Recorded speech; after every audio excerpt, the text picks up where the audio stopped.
What is happening, guys? Greg Ehrenberg here from Stokastic.com, and I'm joined with a friend of mine, very special guest, Steve Buzzard. On occasion, Steve and I have done some content together, but not a massive amount of it. But this is something that I've really wanted to have him on here to walk all of us through in terms of we have this new tool at Stokastic.com, a new suite of tools. We've got the contest generator, we've got the simulation tool, and Steve is somebody who's been working on simulations, helped build out this tool on our site, also on the back end. So I want him to explain to everybody what everything is in this tool and what it is that's going on. And by the way, this is included with our NFL data package. We have the base package, we have the Sims package. We'll walk you through the differences between the two, but it's included in the package you get at Stokastic.com. So I want to make sure that everybody knows how this tool works and how you could utilize it to make the most money possible in this NFL DFS season. So Steve, number one, how are you doing? And football season here, you excited about it? Yeah, absolutely. Football's the season everyone makes all the big bucks if you get lucky, right? So that's the one that everyone's looking forward to, the biggest contest, and it's really a lot of fun to play. So the other sports are fun, but just NFL just hits a little bit differently. So let's go get it. So let's start with just the most basic things in here, which is, by the way, whatever site you guys are playing on, DraftKings, FanDuel, also Owner's Box, a company, new site that we're working with. You can build out lines for Owner's Box within our contest generator and Sims tool. And then also whatever slate you're playing on, you could select it in this as well. So different showdown slates, stuff like the afternoon slate, that's all in here. You select whichever one you're playing. But now, here's something that I think that a lot of people have been asking me about, Steve, and they might be curious about. When people are building out their pool sizes, how many lineups should they be selecting within the pools? Because that is something a lot of people want to know is, do they have to build 10,000 lineups? Should they be building 500? Steve, how many lineups should people be building in the contest generator? Yeah, so there's a couple ways to think about it. So first of all, if you're playing the massive tournaments like the Millie Maker or something like that, I would probably try to go towards the 10,000 lineups, especially if you're in the Sims Max. That's one of the differences between our Max and our main product is how big your pool size is. So I would say that you want to definitely try to get into that 10,000 for a contest like the Millie Maker. Now, it's not like if you run one of the smaller one, it's not going to give you bad lineups. It's just not going to be quite as optimal. So I would try to do that. If you're running a very small contest, which there's not very many in NFL, but there is in some of the other sports like MLB and stuff like that, like if it's a 250-person contest or something like that, you could certainly specifically run the 250. But if you run even like a 2,000 for that one, it just gives you a little bit more lineups to sort between. So that might be what I might try to lean towards doing anyways. Yeah, and that's the different pool size options. We have 250, 500. Steve mentioned the difference between our base package and our max package is if you're on the base package, you build up to 500 lineups here. The max package up to 10,000 lineups. And then one other lever we have here, Steve, is the stack exposures. So explain, how does the stack exposures tab work, and how would somebody use this if they're a user of the contest generator? Yeah, so what these are is this is basically we're not going to hit your exact numbers because we want to kind of leave a little bit of randomness in there, but you should try to make this somewhat representative of what you think the contest pool is going to look like. Not necessarily what you want your exposures to look like. Like if you want all of your lineups to be a quarterback plus a wide receiver, I wouldn't necessarily use 100%.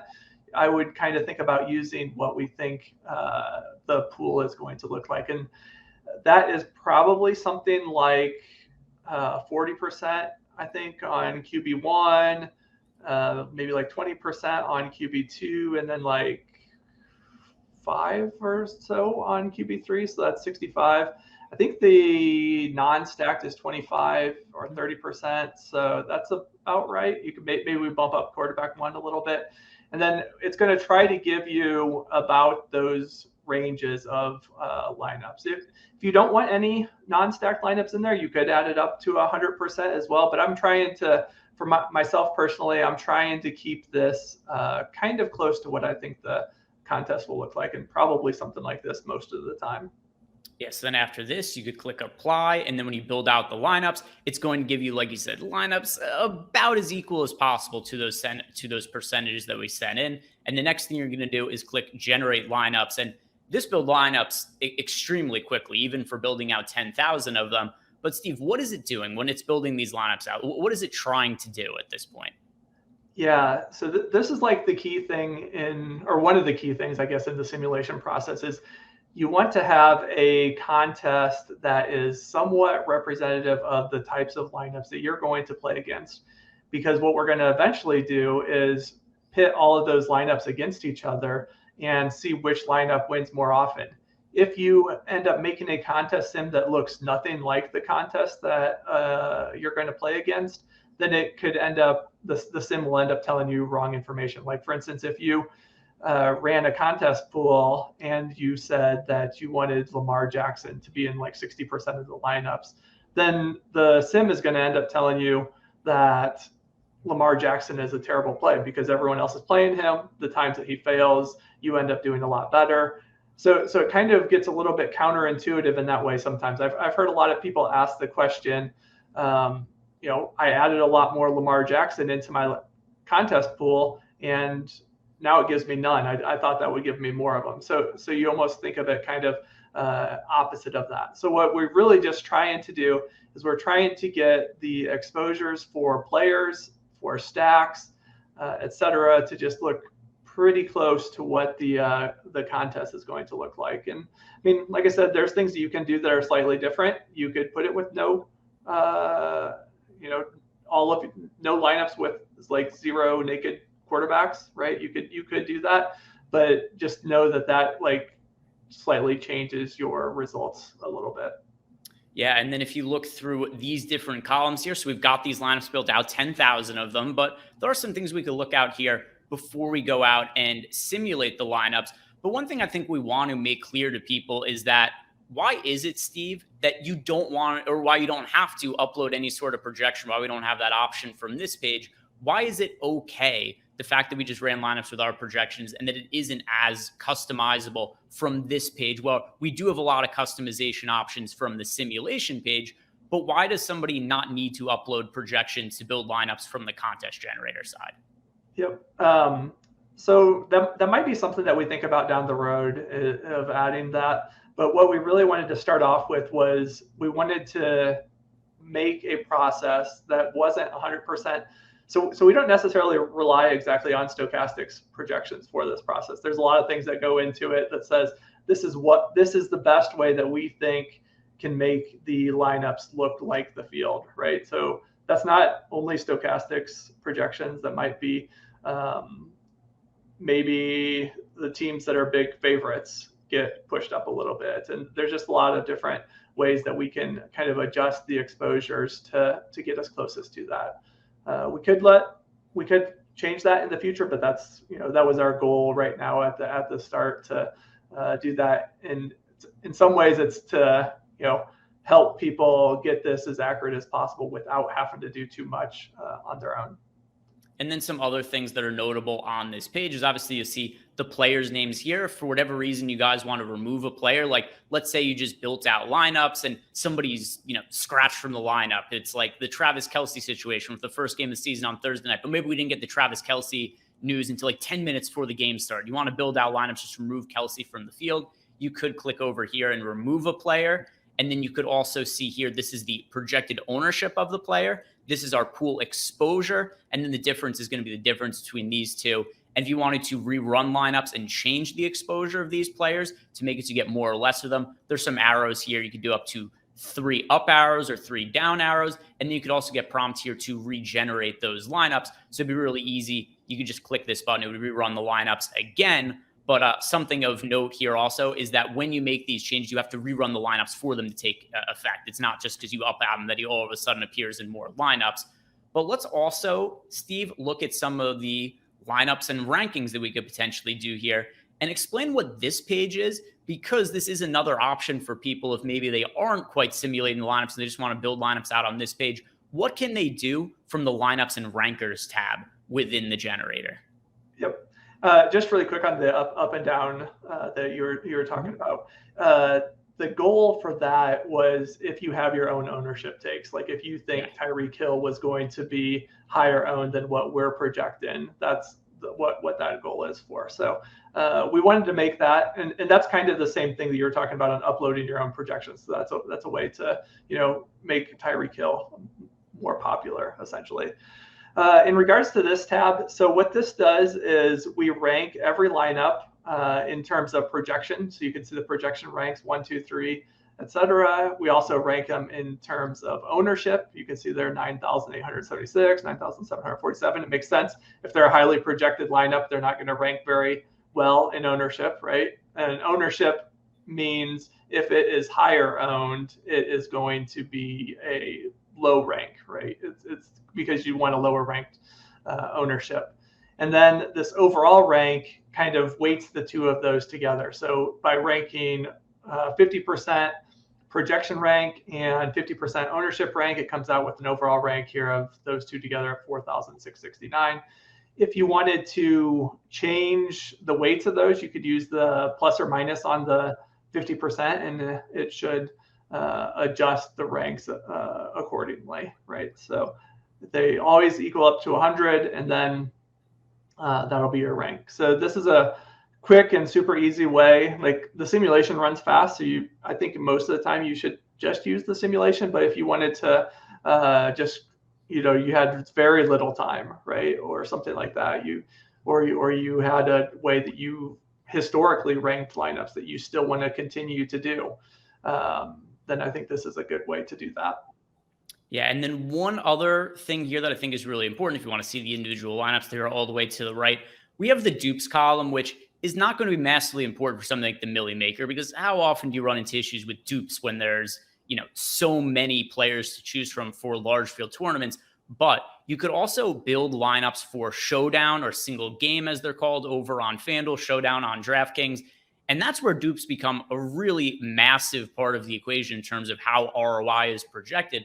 So, Steve, how have we solved for dupes in large field tournaments, and how is that included in the contest generator here? Yeah, so for those single game contests, what we're doing is we're also running each lineup so that it can be duplicated the amount of times that we think it would be duplicated in your contest. So you might see a lineup that is duplicated out of the 10,000 lineups 150 times or something like that. We think that lineup is going to be very popular.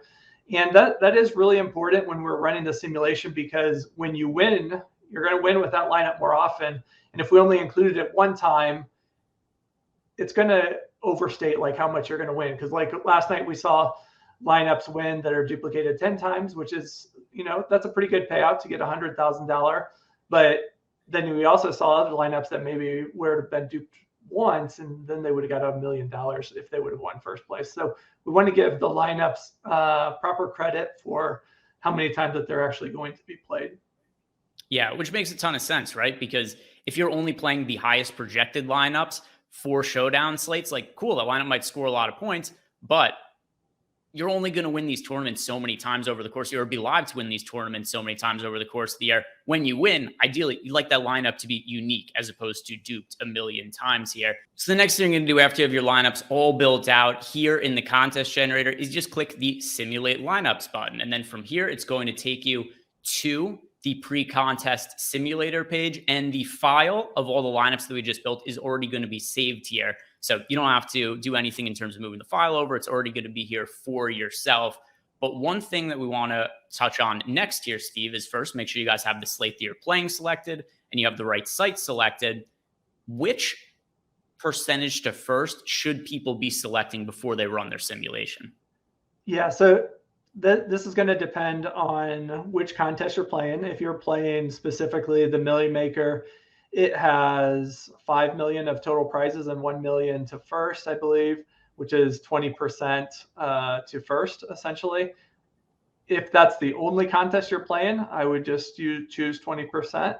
If you are playing a whole bunch of different contests and you don't want to run specific contests for each of them, I've tended to use 25%, as that's kind of like an average, I think, across a lot of the different contests. So I might use that. But if there's like a specific contest that I want, then I'm going to look at that specific one. And that's how you do that calculation to determine that. And the reason why it is important is if you have, like, let's look at the extremes. If you have 30% to first, what you really want to do is really, really important to get that very first place. And the simulation is going to take more chances to get first place because that payout is so top heavy. So you're going to see your projected ownership on your top lineups probably go down. It's going to want to take a heavier stance on players that we have a strong take on compared to the field. Whereas if it's 5% to first, it's just going to really hope to cash a lot of the times because you don't need to necessarily win first. It'd be nice to still get 5% of the prize pool for sure, but it's not as critical, and it might be safer to take like a more consistent cashing effort. Yeah, so those are the things you could do. And for the sake of this, just the dummy lineups that we're running here, I just selected 20% to first because, like Steve had said, that is the week one payout for the Million Maker on DraftKings. It is 20% to first place. If somebody wanted to build lineups outside of our tools and outside of the contest generator, you do not have to. But if you have a way that you build lineups on your own, you could select the file and upload it right from here instead of the contest generator file. One other thing people could do, Steve, is how can they upload their own custom projections and use that alongside with the simulation tool? Yeah. So this template here, download this directly to your computer, and then you can just like do some lookups or paste in your projections specifically onto here. The names do have to match up to our template, so make sure you have some names match up there properly. They are directly from the site, so that makes it pretty easily. And yeah, once you upload those, that gives you the chance to use your own projections into the simulation. We kind of the process that, well, I'll go through that when we go to the next step. All right. So the next thing that we are going to do is we are going to run the contest simulation. And once again, this runs fairly quickly. It doesn't run quite as quick as the 10,000 lineups generated in the contest generator, but still, it's just a couple of minutes here. And you guys are actually going to see the entire process as we are talking about here. But Steve, as this is simulating the slate, what is our data and tools actually doing while it says simulating slate on screen? Yeah, so what we do is we run a play-by-play process for each of the different, every player, every team on the slate. And we do this thousands of times in order to see what the outcomes are. So these are not necessarily shared exactly across each person. They all do kind of get randomized. You're going to get different results each time that you play. And then as we play it thousands of times, it's essentially like playing the contest thousands and thousands of times over and over again. Sometimes in the simulation, Tyreek Hill might get 0 points. He just doesn't get targeted. He drops a lot of passes, etc. Other times he might score 3 touchdowns and be the player that you need to win the slate. So, and then what we do is then add up those projections for every player in that every one of the lineups, all 10,000 of the lineups. And if you have less than 10,000 lineups, this will run faster. So there's some trade-off on that as well. But once we do that then and assign the lineups or assign the points to every lineup, it's basically going to rank those lineups and then assign the payout structure to them. And then each lineup is essentially getting, seeing how much they would have won with those. That's why that percent to first is important, so we can see how much you are going to get paid out for the lineups. And then after all that math is done and we know how many times these lineups win, we just kind of compile all that data back together. And it says, all right, this lineup is the lineup that ended up with the highest amount of money won. And that's basically what the ROI percentage is for us. And that's like which lineup would have won you the most over tens of thousands of iterations of the simulation. So this is running way more than anyone could ever experience in a lifetime, right? No one can play NFL 10,000, 40,000 times. I think we run it 40,000. So like this is a very quick way to see how good lineups really are. It's going to show you this even faster than like if you were to play 150 lineups every day all season. You're only going to have a couple thousand entries. and a couple of thousand different chances to do well. So this is going to be the best way for you to determine if the lineups that you're selecting are actually good or not. And now we've got the lineups have all been built out here. So 10,000 lineups, they've run through our simulations. They played each other 40,000 times. And this is some of the data from those results. So here's something that people have asked me a decent amount, Steve, which is all the way to the left here. This column is the simulated ROI. This lineup here is the fantasy point projection. So a lot of people wonder is why is it that we have our lineups defaulted to sort by simulated ROI as opposed to the projected fantasy points?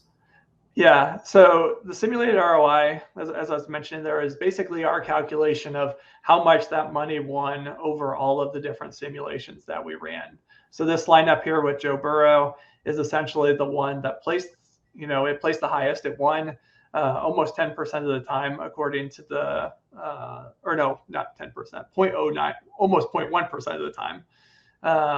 It's in the top 10%, almost 1% of the time, and it cashes almost 40% of the time. So that lineup proved to be pretty good based off of the metrics and this different lineups that it was playing against.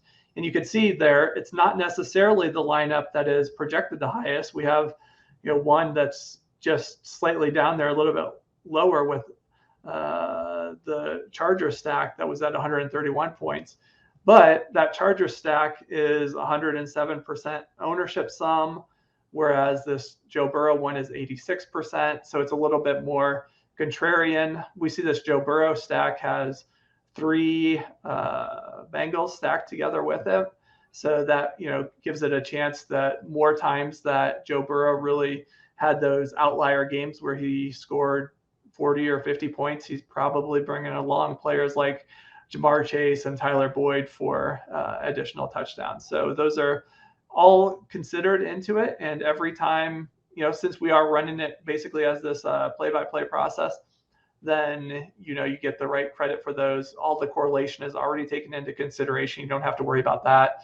The scarcity of the lineup is taken into consideration since it's a full simulation. And, basically that's our goal. We're taking into consideration all the things that we've talked about for years in DFS, but didn't really have a full way to be able to combine them into one number. And this is what that attempt is. Yeah, and there's some other data you guys could get about those lineups. Steve had talked about here. This is how often that lineup is going to, or at least how often this lineup won the 40,000 simulations. This lineup just under 1% of the time ended up winning. This is the percentage of time they came in the top 10. This is the percentage of time that they just flat out cashed in a large field tournament. And then from here, you could favorite. So however many lineups you guys are playing, if you're playing 20 lineups, maybe you're playing 3 lineups, you're playing 100, whatever the number is, you could favorite that. And those lineups will then be favorited, and you could export them from here, and then you could upload them directly to DraftKings or FanDuel. So if you're on our max plan, you could export as many of these lineups as you want. If you were on our base plan, you could export up to 20 of them from this page. Now let's look at some of the other tabs that we have available here, Steve, and try to explain to people what it is that's going on these tabs. So first, the player ROI tab. What can people expect to find here in terms of the average simulated ROI? What information is this telling the people if they're looking at this tab on the page? Yeah, so what we're saying here is for Demarcus Robinson, all of the lineups that he's in so we go back and look at all 10,000 of those lineups with Demarcus Robinson, and then we take that simulated ROI from all of his lineups, and it's going to say, basically, anytime you play Demarcus Robinson in any of the lineups, that he got about a 50% return. So basically, yeah, just how good his lineups are within those. So in general, I would say you probably want more Demarcus Robinson, Brian Robinson, Commanders defense, et cetera. Those are some of the better plays on the slate. They may not be in all of your lineups though, right? It's depends on how popular they are also, but you probably want to be overweight on them. So now let's look at the next tab here, which is going to give us the stack ROI. So of all the different lineups that we've built out here, we've got different quarterbacks with the different QB exposures. So like Tua here, QB +1, QB +2, QB +3. What are these ROI percentages telling us about the individual stacks, Steve? Yeah, so what we're doing there is we're taking all lineups that have Tua with one of his players and just averaging out all of those lineups. So if you just think of like a simple thing is we could filter down all of the lineups again for those. There might be 100 of them, there might be 1,000, and then we just add up or average out what those are.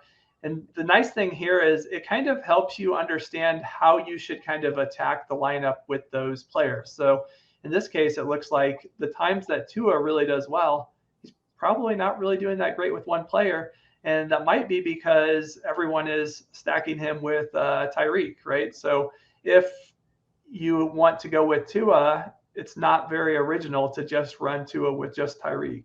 You might want to run him with some other options. It looks like the QB2 and the QB3 for him are actually doing better, and maybe that is just because like not as much of the field is getting there with those combinations. So that's maybe a tricky way to do it. And you could kind of see the same thing with like Trevor Lawrence as well. So those might be different ways that you could do it. And then there's one that's Russell Wilson a little bit down further. He's -2% on QB3 +3. There's just like no options to run with him together that really work out very well. And it's better to run him maybe by just one than going all the way up to 3. And then if we look at the favorites tab here, this is just another page where you could view all of the top lineups that you guys have favorited. They're going to show up on this tab. And then the exposures tab, where a lot of this stuff is going to be things that you guys are pretty familiar with if you've been playing DFS. So stuff like exposure, this is the amount of each player that you're going to be getting, or at least I should say the amount of each player you got amongst the lineups that you have favorited. This is the exposure. The fantasy points, that is the fantasy point projection of those players. Projected ownership, this is our projected ownership. And then the leverage, this is simply the difference between the projected ownership and the exposure will show up in the leverage column. And then also, if you guys wanted to sort it and see which players you were underweight to, it works that way as well. So in this build, you can see the player that we're most underweight to is Aaron Jones. So if you were watching the NFL slate, you'd be rooting against Aaron Jones if you had uploaded this set of lineups. Something else you could do is you could select the stack exposures tab, where you could see the different amount of exposures we have to each individual stack. And now, Steve, what are these numbers showing everybody in terms of the stack percentages for the QB and the different stack types? Yeah, this is telling you that of the lineups that you favorited, we have Justin Herbert with 18% of the lineups as QB +1, set 18% with QB +2, and then it drops down. Russell Wilson, we talked about him. It makes more sense to run him by himself. So there are, or I guess +1. So there are more there of him and not as many of them with +3. So this is basically those percentages, and you can quickly take a look at those.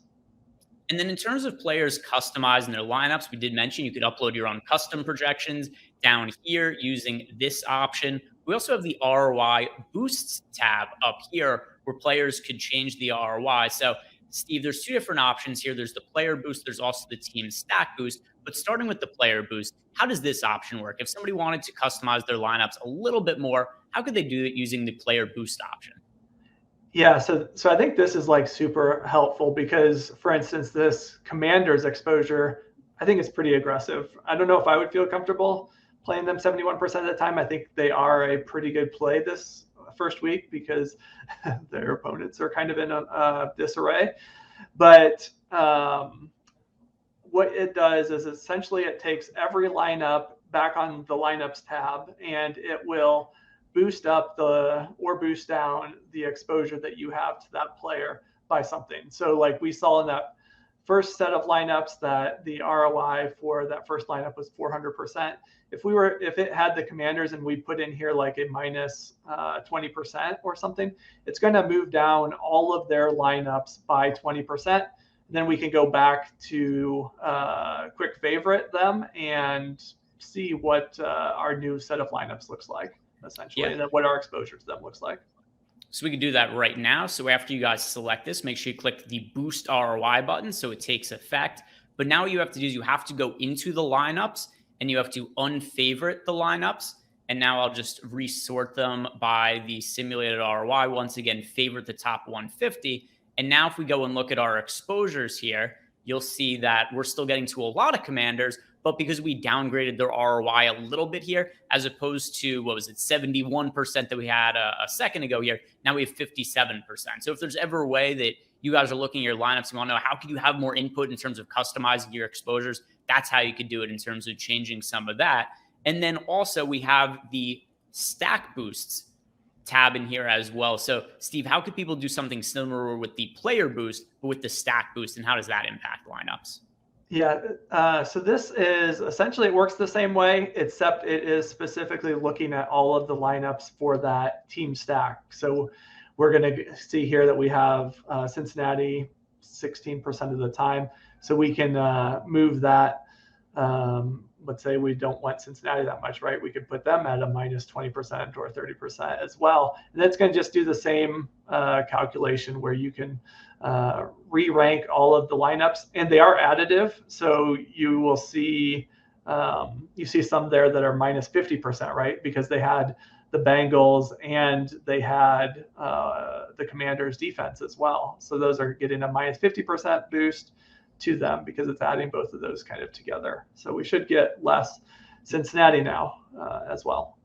Yep. So by doing the negative 20% ROI boost, we went from, it was like 16.5% exposure to Cincinnati to 13.3%. And you can do it conversely as well. If you guys wanted to get more exposure to a player or team, you do the same thing by giving the plus ROI boost to increase the exposure. So that kind of runs through everything we have here. Steve, is there anything else you want to add about our contest generator or about our Sims tool?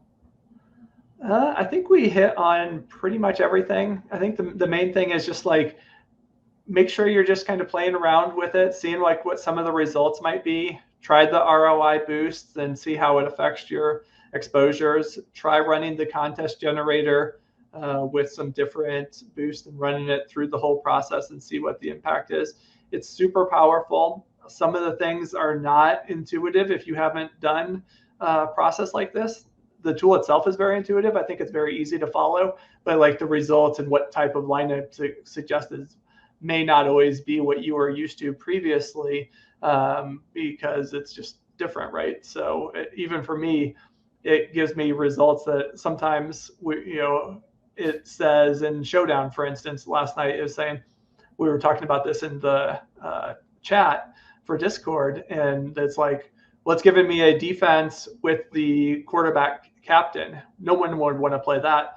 And kind of funny because you saw the Lions defense scored and Mahomes was the best captain, right? So that is a play that actually works out, and it's just not something that you would think about, but the sim thinks about it because other people aren't playing that way, and it says, hey, this is the type of lineup that can win you a lot of money. So be open-minded, think about why it's giving you the results it is. If it is giving you results that you totally don't like, then you can use those ROI boosts up and down and adjust for it perfectly.